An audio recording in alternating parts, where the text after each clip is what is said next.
Hola amigos de Saya Banjet, aquí estoy con nuestro amigo Rob de McDojoLife. Algunos de ustedes seguramente ya lo han visto y bueno, pues esta entrevista va a ser en inglés. Rob, thank you so much for having me. It is so great for me to finally talk to you. Yeah, not a problem, man. Thanks for having me on, man. It's good to talk. Well, man, as I told you before, it is so great that all the work that you're doing is awesome because a lot of people, there are too many guys that thinks that they know what are they doing, that may believe that they know how to fight or how to defend themselves. I don't know why or how they believe that, but it is good that we have people like you pointing them out. And so thank you for that service, man. Yeah, man. Like, there's just a lot of people out there, I think there are a lot more people out there who have the best of intentions, but they didn't put in the time, work, and effort that it takes to be proficient in violence. And because they don't have the experience and they don't put themselves out there to go through the hard work, you know, the heavy rounds, the cage, the ring, tournament even, then they feel like they have the ability to tell people how it's going to be when they've never done it before is negligent.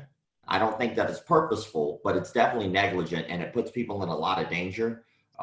Fighting is not something that's all sunshine and rainbows. Sometimes it hurts, sometimes it doesn't feel good, sometimes people get injured, and that's a part of the game. But it's all a part of helping make individuals grow and be better at the martial arts. So when I see people who are negligent, who could possibly get their students hurt, I think that it's important to take the time to learn from those moments, even if those instructors aren't bad instructors. There are plenty of times where great instructors have one moment where they made a mistake, and that's okay. We can learn from that mistake, and that's why I post what I post. Awesome, awesome. Can you tell us about your background?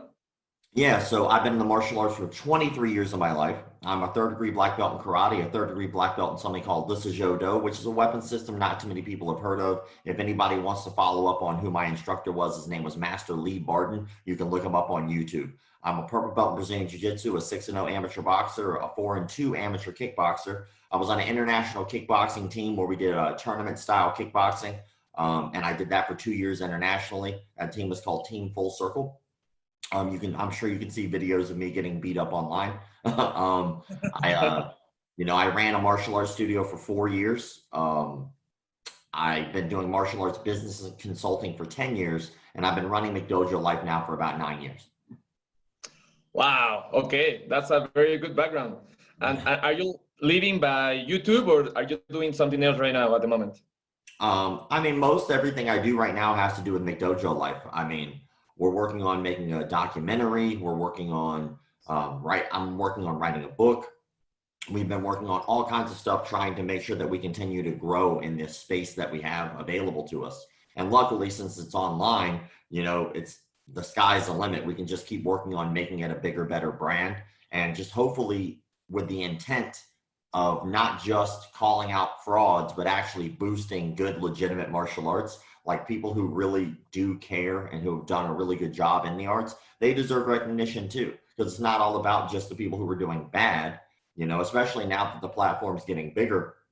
What I don't want is people who haven't joined the martial arts yet to look at my page and think that all martial arts are bad, which is not true. Right. Yeah. Okay. Well, there is something that I always wanted to ask you. Is there any school or instructor or something that just was so angry at you because of what you said and just tried to contact you and maybe look for you? Yeah. Yeah, of course. Yeah, that happens often. Like I haven't had it happen as much lately. So maybe it's because I'm losing my touch about making people angry at me, or maybe it's like my page has just gotten bigger. And I think that now that it has a bigger presence, people who are fraudulent take it a little more seriously than they used to. But I haven't had a threat in a while, but I've had some pretty bad threats. Like I had a threat in London. I was I got brought out to London for a seminar. Somebody hired me to do a seminar. So I was out there for 2 weeks. And then at the end of that 2 weeks, they actually had a tournament that their team was competing in. So I had nothing else to do. So I went to the tournament and I got to watch everybody compete. And while I was in the stands, I got an anonymous message from someone who didn't have a profile picture. They had no post, didn't follow anyone, and no one followed them. Just a blank page. And they sent me a message with just what I was wearing, which happens a little more often than I'd like. It's kind of weird. Like if sometimes I'll be at places and people will take a picture or video record me and then post it in their stories and tag me in it, and which is weird. It's like, you can just come say, hey dude, like I'm not gonna like be rude. But then that guy, I sent a message back and I was like, hey man, if you want, you just come say, hey, we can chit chat, we can hang out, you know, whatever. I don't think I'm that important. And then he started to send me a message following up with the name and of a studio and an instructor who I had shut down because that guy was a fraud in the United States. And so he was molesting kids in the United States. He got called out for it. And then once I like started posting stuff about it, his school went from like a 5-star school to like a 1-star school, and not too long after that closed. And then he moved apparently years later, and he opened up a school in London. Well, when he opened up that school in London, I found out about that same practice. I was like, yeah, somebody sent me a message like, isn't this the same guy? And I was like, yeah, that's the exact same guy. He just changed his name.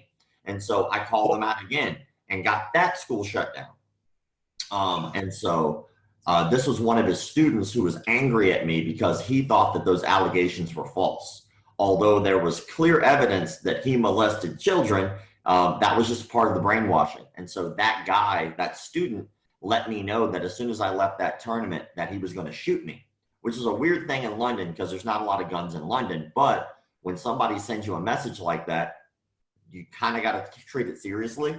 And luckily there were like off-duty police officers there, and they were hired for the tournament. And so once the tournament was over, I walked out with them, you know, so that way nothing happened. And nothing did happen, but you know, it's little things like that pop up from time to time that make you a little uneasy. It makes you not want to give out your personal information. It makes you not want to, you know, tell people what you do, where you train, all that good stuff, because it's dangerous. Wow. Okay. And aren't you afraid of, like, I don't know if you have family or something like that? Like, maybe there's so many crazy guys out there. So are you comfortable with your service? No, man, I'm just putting out my opinion. You know, I have my own opinions and people can agree or disagree, and that's fine. You know, I just think that there are certain things that we shouldn't tolerate, you know, and I have rules for that. And I try to stick to the rules because it has nothing to do with me. It's about the community and trying to make sure that everybody has a safe place to go train and not worry about being taken advantage of or hurt physically or molested, especially children. And unfortunately, there are just way, way, way too many pedophiles in the martial arts industry. I mean, it's ridiculous how many there are. Like like last week, I do a news story every Wednesday for my YouTube channel. And last Wednesday, my news story was over an hour and a half of video footage from news clippings of molesters in the martial arts community. There was an hour and a half long video. It was like every couple seconds, it would be a new molester for an hour and a half. That's incredible. I mean, why do you think that is like it is? Well, it's because there's no regulating body to the martial arts. None. Like, for instance, you could be if you're a plumber in the United States, right? You have to be a certified plumber to legally be able to do what it is that you do, which basically sometimes just means that you're cleaning out someone's crap out of their toilet. I mean, that sometimes plumbers got to do that. That happens, right? And you have to be certified to do that. Certified. You have to go to school to be able to unclog people's feces out of a toilet. But you don't have to be certified to be a martial arts instructor. You could just make something up. You can pretend, you can make up your own style. You may not have any training whatsoever. Or what a lot of people do, unfortunately, is they know that martial arts draws in a lot of children. And so what they'll do is maybe they had a rough go of life before that. Maybe they got brought up on charges and things like that before. But the legal system here in the United States is very flaky. So sometimes people will molest children and then unfortunately not be put on a registry, not have to do any real time for it, you know, and so they'll just open up a school and start teaching kids so that way they can be around children, so that way they can molest children, you know, but no one's ever going to follow up because people don't really know what to look for in terms of how to join a martial arts studio. People don't know what it's like for their very first time to go into a school. They don't know even what to ask. Because the number one question when people walk into a martial arts studio is, how much? That's the one question that they know to ask. How much does this cost? They don't know anything about lineage. They don't even know what a lineage is. They have no clue about technique because they're coming to you to learn because they don't know. So most people who join martial arts have no clue what a martial arts school is like. And so the instructors can take advantage of that. Yeah, yeah, man. The same thing happens. I mean, I believe in the whole world. So that's why I believe that it's so important to have more people like you, because I don't know if you have think about this, but about the martial artists that are out there, to have people like you make us be more responsible of what are we doing. Because sometimes I have met many martial artists that you know their lineage and you know their instructors and all, but sometimes in order to just do videos, you know, to make videos and to be on topic, they start to invent some shit, like really like ugly shit. Like you're like, how can this guy talk about this if he does, I don't know, if he does Lima Lama and he's teaching how to take a pistol of the hand of the other guy. I don't know, that kind of shit. So to have people like you to be like, okay, I mean, to me, it makes me very responsible of what I'm going to say and teach in my videos, because I don't want to be in your next video, you know? So it's Well, like awesome. For me, it's a good thing. well, I think that the goal is just to make sure that things stay legitimate, you know, and that's really our that's really the mission statement of what I do, is to just keep martial arts legitimate. That's all I care. I just want to keep it legit. I want to make sure that people who are coming in understand that it's not as big of a community as people think. And eventually what will happen is people will find out that you're a liar. They will find out that you're a complete fraud. And so it's very important that you're just honest with people. Like me personally, I could care less if somebody is a blue belt in whatever martial art that they do, and then they go teach out of their garage, as long as they're open and honest with their students. Say, hey, I'm a blue belt, you know, we're going to be training at my garage, but I can teach you and we can still work from there. Okay, cool. But if they're a blue belt and then they just automatically call themselves a black belt, and then they make up their own style that doesn't exist because of their ego, and they feel like they have to reinvent the damn wheel, although martial arts has been around for thousands of years. So why do we need to keep reinventing the damn thing? A punch is a punch, a kick is a kick. You know, like putting your name on your own school usually is nothing but ego. You know, it really is. That's just like, and like the Gracies, for instance, the Gracies are fantastic and they've done a great job and they really did do a lot for the martial arts community, right? But like Jigoro Kano, like how come he didn't call judo that? How come he didn't name that after himself? You know, well, it's because he didn't have the ego in there. And the Gracies have a little bit of an ego when it comes to it because they feel like they have a claim to that art. And they've proven it time and time again, which is awesome. But you can't tell me that when you put your name on something that there's not a little bit of ego in there, you know, and that's kind of a part of the martial arts too. You know, when you go to fight, you got to have a little bit of an ego, a little bit, you know, you have to have that ability to walk into a ring or a cage and say, I will win today. Not, well, he's a pretty good fighter and I hope, no, doesn't work that way. You need to make sure that you feel like you will win that fight, or don't show up, you know, don't fight.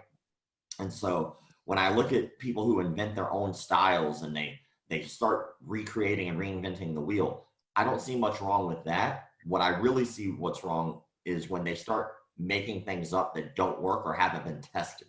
You know, like if you're going to put something in your curriculum, you should have tested it to see if it will work, you know, and then, you know, there are certain techniques that are higher level, certain techniques that are lower level, certain techniques that work better than others, but still you need to make sure that what it is that you're teaching people is proven effective, or you tell them that it's not.